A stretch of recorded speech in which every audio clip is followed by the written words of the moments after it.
আমার পুত্র গণেশ, আমার পুত্র গণেশ, আমার পুত্র গণেশ।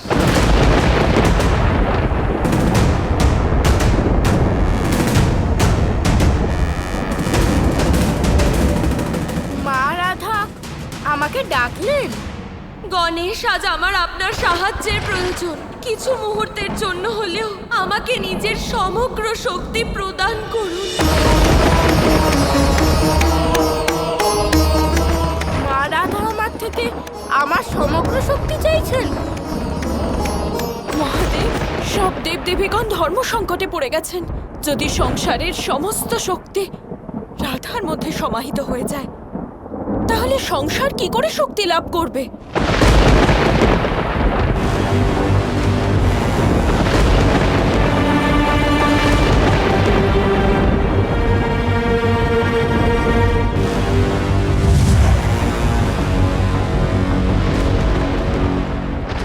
আমাদের কর্মচক্র স্তব্ধ হলে আমাদের অস্তিত্ব নষ্ট হবে, আর এই সংসারেরও সর্বনাশ হয়ে যাবে মহাদেব। এবার আপনি এই সমস্যার সমাধান করুন। প্রেমের দেবীকে আমরা আমাদের শক্তি দিতে কিভাবে অস্বীকার করতে পারি? বাবা, মা রাধাকে বাধা দেওয়া খুব কঠিন ব্যাপার। কারণ যদি মা রাধা এইভাবে তপস্যা করতে থাকেন, তাহলে আমাকে বাধ্য হয়ে নিজের শক্তি ওনাকে প্রদান করতে হবে। বাবা, কিছু একটা করুন। কোনো না কোনো উপায় নিশ্চয়ই থাকবে। চিন্তার তো বিষয় এটা যে যখন আপনারা সকল দেবগণ আপনাদের সকল শক্তি দেবী রাধাকে প্রদান করবেন, তখন তারপরে উনি সেই সকল শক্তি ভয়াবহ রূপে প্রয়োগ করবেন। কিন্তু আমি এটাও জানি যে আজ পর্যন্ত শ্রীকৃষ্ণ এবং দেবী রাধা পৃথিবীর কল্যাণের জন্য অনেক জপ, অনেক ত্যাগ করেছেন। তাই সমস্ত কিছু জানা সত্ত্বেও আপনারা সবাই ওনার এই অনুরোধ অস্বীকারও করতে পারবেন না। যদি সব দেবদেবীর শক্তি রাধা লাভ করেন, তাহলে কর্মচক্র নিশ্চয়ই বিঘ্নিত হবে, নিয়তির নিয়মের উল্লঙ্ঘন হবে মহাদেব। এই বিষয়ে আমাকে স্বয়ং নিয়তির নির্মাতার সাথেই আলোচনা করার জন্য যেতে হবে।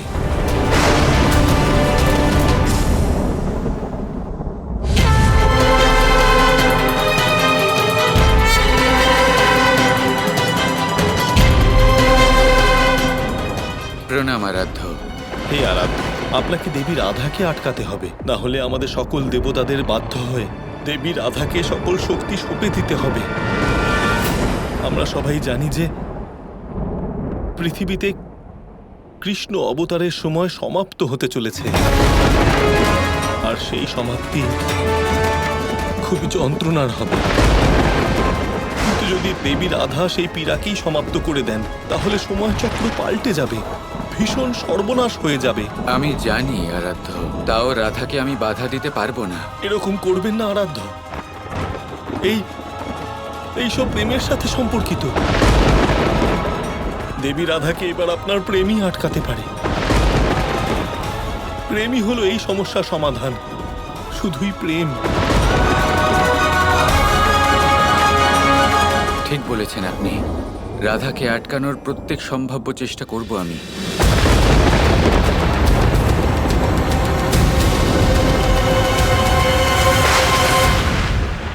আপনাদের কি কৃষ্ণের যন্ত্রণা দেখে একটুও দুঃখ হচ্ছে না? আপনারা কি চান যে কৃষ্ণ এভাবেই দুঃখ সহ্য করুক?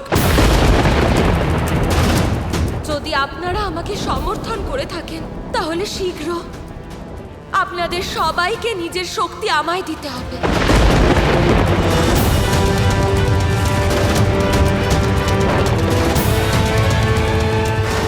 মহাদেব, আমরা আর অপেক্ষা করতে পারবো না।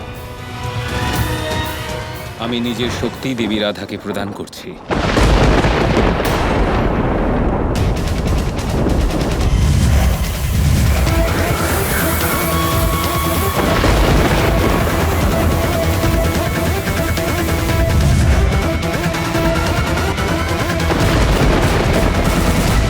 মা রাধা, আমি নিজের শক্তি আপনাকে প্রদান করতে চাই।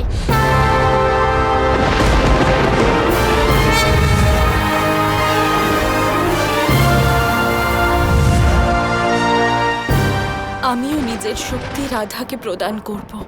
আমিও আমার সমস্ত শক্তি দেবী রাধাকেই সঁপতে চাই।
দাঁড়াও রাধা।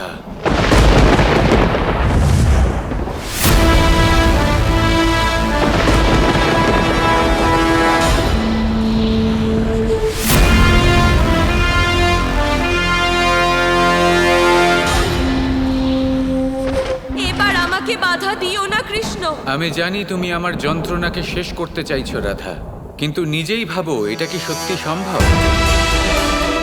তুমি কি আমার কর্মফলকে সমাপ্ত করতে পারো, তাকে এড়িয়ে যেতে পারো? গান্ধারীর অভিশাপকে এড়িয়ে যেতে পারো? পারবে না তো? তার সম্মুখীন আজ নয়তো কাল আমাকে হতেই হবে রাধা। আজ তোমার কাছে শক্তি রয়েছে, একে কিভাবে প্রয়োগ করবে তা তোমার উপর নির্ভরশীল। তুমি কি নিজের এই শক্তি প্রয়োগ করে এই সংসারের নিয়ম ভঙ্গ করতে চাইছো? এই কাজ তুমি কি সত্যি করতে চাইছো? নিজেই ভেবে দেখো রাধা, আজ আমার এই যন্ত্রণা সমাপ্ত করার জন্য তুমি কি এই সমগ্র সংসারকে সমাপ্ত করে দিতে চাও? তুমি কি এই সমগ্র সংসারকে যন্ত্রণা দিতে চাও? তুমি নিয়মের কথা বলছো, কিন্তু প্রেমের কি? আমার অস্তিত্বের কারণ হলো প্রেম, আমার কৃষ্ণ প্রেম। আমি তোমায় যন্ত্রণায় দেখতে পারবো না কৃষ্ণ। আমি বুঝতে পারছি রাধা, আর এটাও বুঝতে পারছি যে তোমার এই জেদকে এবার বাধা দিতে হবে। আজ কৃষ্ণকেও তোমার বিরোধিতা করতেই হবে রাধা। আমার কাছে আর অন্য কোনো বিকল্প নেই। তাহলে তুমি যা ইচ্ছা তাই করো কৃষ্ণ। তোমার যন্ত্রণা দূর করতে যদি আমায় তোমার বিরোধিতা করতে হয়, তাহলে আমি প্রস্তুত।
কেমন দুর্ভাগ্য আমাদের যে আজ আমরা রাধা কৃষ্ণকে একে অপরের বিরুদ্ধে দেখতে পাচ্ছি। আর এই বিরোধের ফলে দেবী রাধার শক্তি সমাপ্ত হয়ে যাবে। আমি জানি তুমি এই সংঘর্ষে নিজের সুদর্শন চক্র দিয়ে আমার সকল শক্তিকে সমাপ্ত করতে পারো, কিন্তু আজ আমি তোমার যন্ত্রণা ছাড়া আর অন্য কিছুকে ভয় পাচ্ছি না কৃষ্ণ। এবার তোমার যা ইচ্ছা হয় তুমি করো কৃষ্ণ, আমি কিছুতেই থামবো না।